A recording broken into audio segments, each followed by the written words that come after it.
Perfecto, vamos a mostrar entonces de forma gráfica cómo se hacía un diseño de una instalación para generación de agua helada hace 20 años. ¿Cuál era la tendencia y cuál es la tendencia actualmente?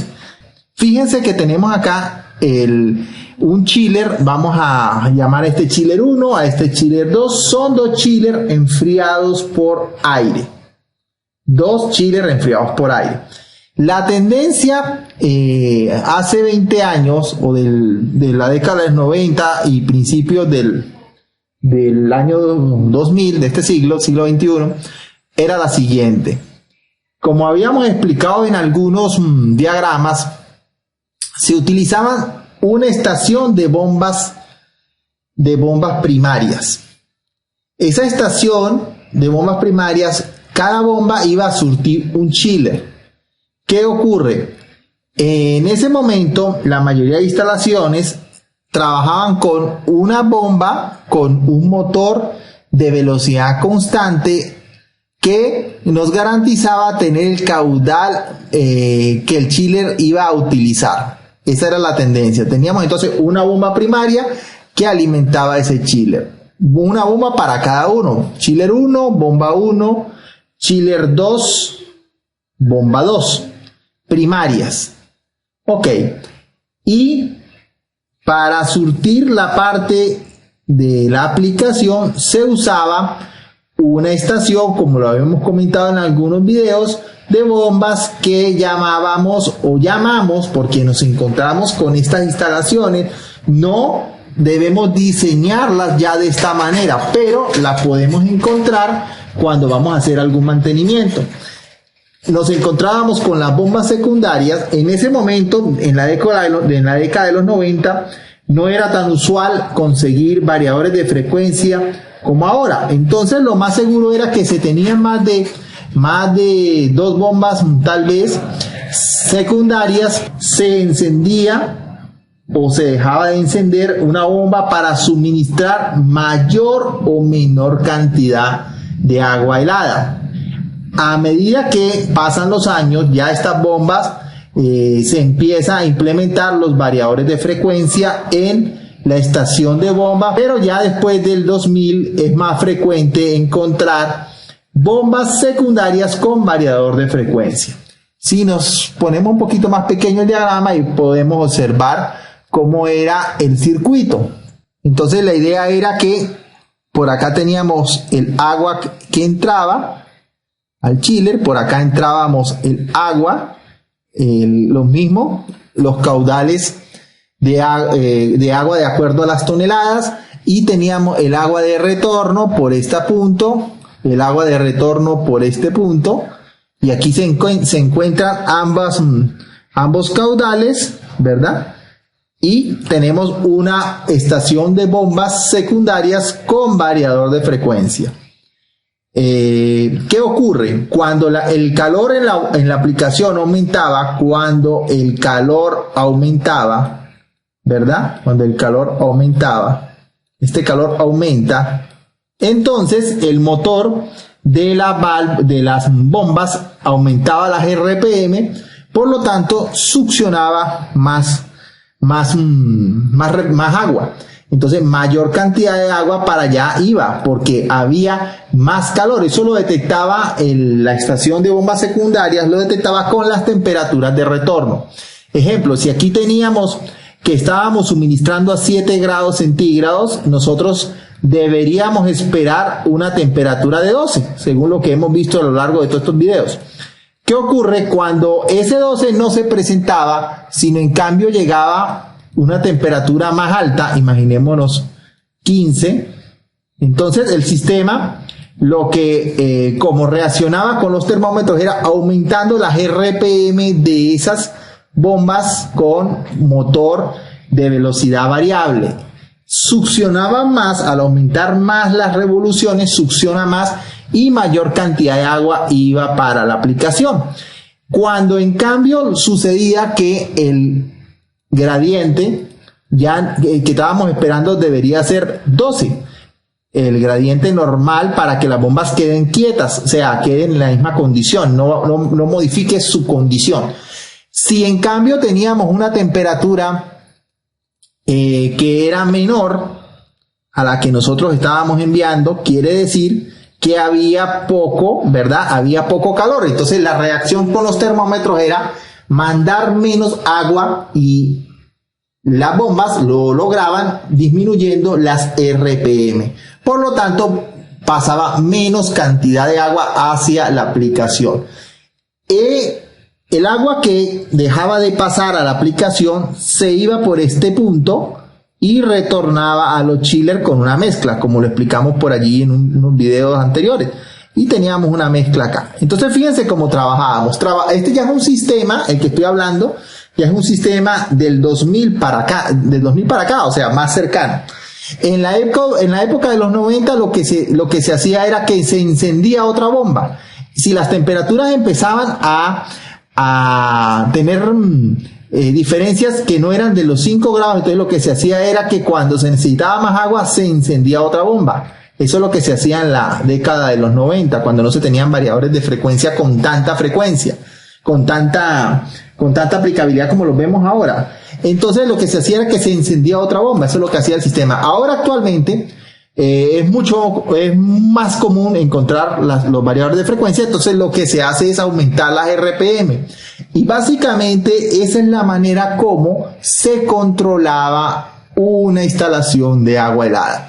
Estamos hablando de una instalación ya con variadores de frecuencia. En caso que necesitáramos ampliar la capacidad, o sea, necesitamos ampliar la capacidad de esta instalación, lo que se hacía era lo siguiente. Entonces lo que hacíamos era instalar otro chiller si la capacidad que necesitábamos la necesidad aumentaba. Lo que se hacía era colocar otro chiller, fíjense, vamos a ponerlo más pequeño, y se agregaba este chiller, este que estamos teniendo acá, el que se ve en oscuro, más oscuro, este chiller. Lo que se hacía era que se agregaba al circuito, ¿verdad?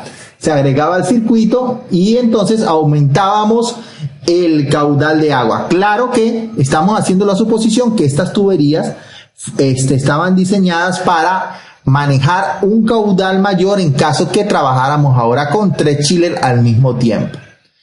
Ok, esa era la manera como se trabajaba. Entonces estamos viendo que, claro, al colocar otro chiller acá vamos a tener mayor caudal de agua, entonces tal vez necesitamos también una bomba acá adicional. Y esa era la manera. Cuando con el delta T hacíamos el control buscando como set point un valor de 5 grados centígrados cuando trabajamos con el sistema internacional y de 10 grados Fahrenheit cuando trabajamos con el sistema inglés. Así hemos visto todos estos videos.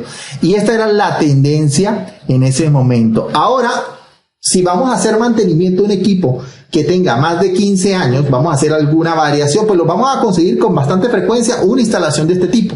Por eso es que la hemos estudiado en otros videos, porque es probable que nos encontremos, es muy frecuente y tiene muchísimas posibilidades de encontrarnos circuitos como los que estamos mostrando. ¿Por qué? Porque son circuitos que por lo general si tienen ciertos años, pues esta era la tendencia de diseño. Ahora, si nosotros nos vamos a encontrar o tenemos que diseñar, ¿verdad?, un sistema de cero, o sea, vamos a implantar un sistema, pues ya no vamos a usar esta tendencia. Vamos a mostrar en el próximo diagrama cuál sería la técnica de diseño que se está usando, que se debería usar, la que se está utilizando actualmente. Vamos entonces a verla.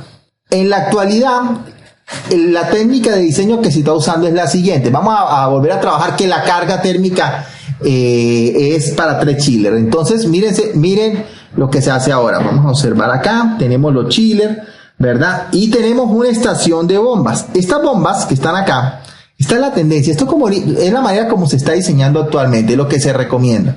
Tenemos una bomba. Estas bombas se encargan de ¿qué? Vamos a ver qué hacen estas bombas.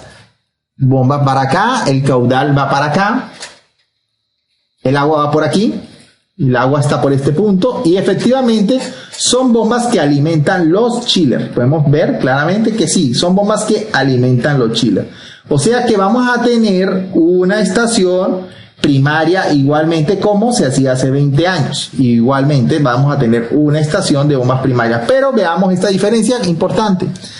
Estas bombas tienen variadores de frecuencia. Si recordamos los anteriores diseños, estos diseños era una bomba para cada chiller. Una bomba para cada chiller. Aquí no es así.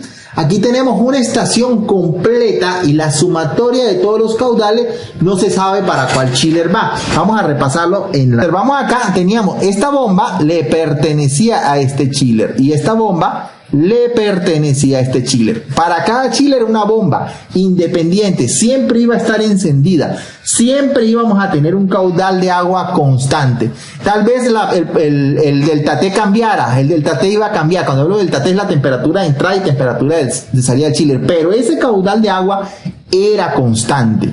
Y cada chiller era independiente del otro en cuanto a su suministro. Claro, en algún momento el agua de un chiller y el agua del otro chiller se unían en la aplicación.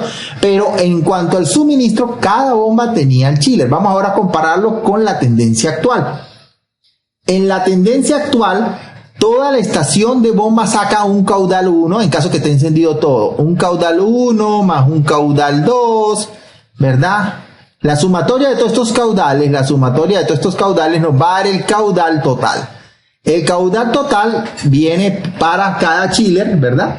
Y cada chiller va a tener el caudal en función, atención, en función del requerimiento del chiller. Vamos a tener un caudal de agua en función del requerimiento del chiller. ¿Cómo es eso?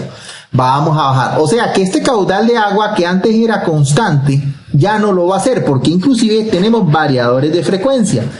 Fíjense que en la tendencia actual teníamos variadores de frecuencia, eran las bombas secundarias. Ahora tenemos variadores de frecuencia en las bombas primarias. Pero vamos a observar ahora lo que pasa en la distribución. El agua viene para acá, el agua sale de los chillers, aquí entra vamos a suponer con 12, ¿verdad? Con 12 y sale el agua, vamos a suponer con 7, aquí van los 7 grados centígrados y así se va para la aplicación, y si seguimos observando, se fue para la aplicación, pero hay un detalle, observemos bien el gráfico, que no hay bombas secundarias. Precisamente eso es lo que se hace actualmente, se eliminan las bombas secundarias. No se va a usar una estación de bombas secundarias, se va a usar solamente una estación de bombas primarias con variador de frecuencia. Se elimina las bombas secundarias, solamente se coloca una bomba, pero con variadores de frecuencia. Y entonces, ¿cómo se envía el caudal del agua adecuado a la aplicación? Bueno, ahí es donde está el detalle. Venimos para acá, si observamos, vamos a tener esta válvula. Antes el caudal de agua lo regulaba la succión de las bombas. Cuando las bombas necesitaban más agua, aumentaban las RPM y succionaban más. Y lo que quedaba era lo que daba la vuelta. O sea, cuando digo dar la vuelta era este bypass, lo que quedaba. Ahora ya no es lo que queda, ahora es lo que esta válvula deja pasar. Vamos a tener una válvula que va a controlar el caudal. Esta válvula va a estar accionada por sensores de temperatura y en función de la temperatura o va a abrir o va a cerrar y va a dejar permitir que pase más agua para allá o que pase menos agua. Y el agua va a retornar. O sea que ya la graduación no la vamos a hacer con las bombas secundarias, sino lo vamos a hacer con una válvula controlada. Y esa válvula controlada nos va a permitir regular el caudal de agua de la aplicación y ya no tenemos una estación de bombas, solamente tenemos la estación de bombas primarias. Esa es la tendencia actual. Entonces, si se viene por acá, hay un pequeño cambio. Vamos a tener unos tanques de agua, ¿verdad? Debidamente aislados en un punto donde se va a tener cierto caudal de agua, cierto volumen de agua aquí almacenado, bien aislado en un punto adecuado de la instalación. Y entonces, ¿qué ocurre? ¿Por qué se debe tener este caudal? ¿Por qué se debe tener? Porque en algún momento el chiller es el que manda. Siempre el chiller es el que va a mandar en esta estación. Si el chiller exige más agua, pide más agua de inmediato, entonces las bombas, ¿qué van a hacer inmediatamente? Las bombas van a aumentar las RPM.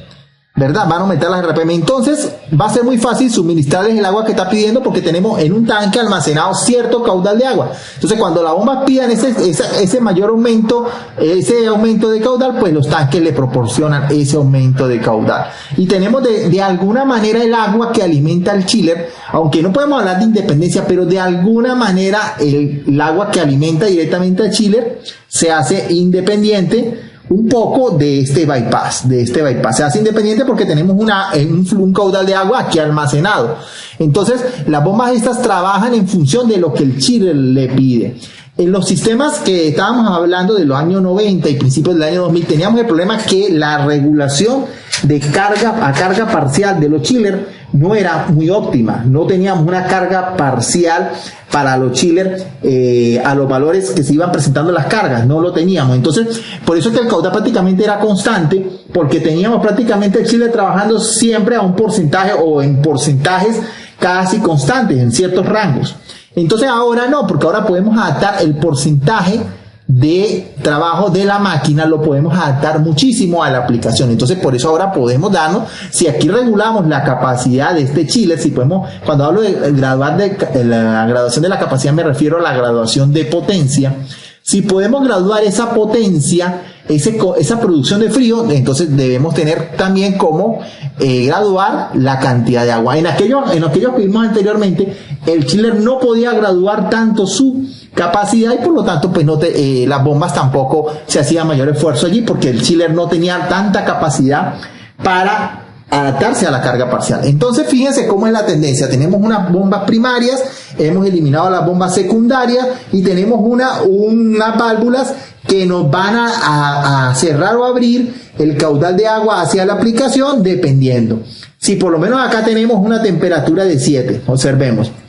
Y aquí empezamos a tener una temperatura de 14. La temperatura se va a 7 y regresa a 14, está regresando con mucho calor. Está regresando con mayor temperatura. Entonces, ¿qué hace la válvula? La válvula cierra el paso de bypass y manda más agua para allá. Cierra acá y manda más agua para allá.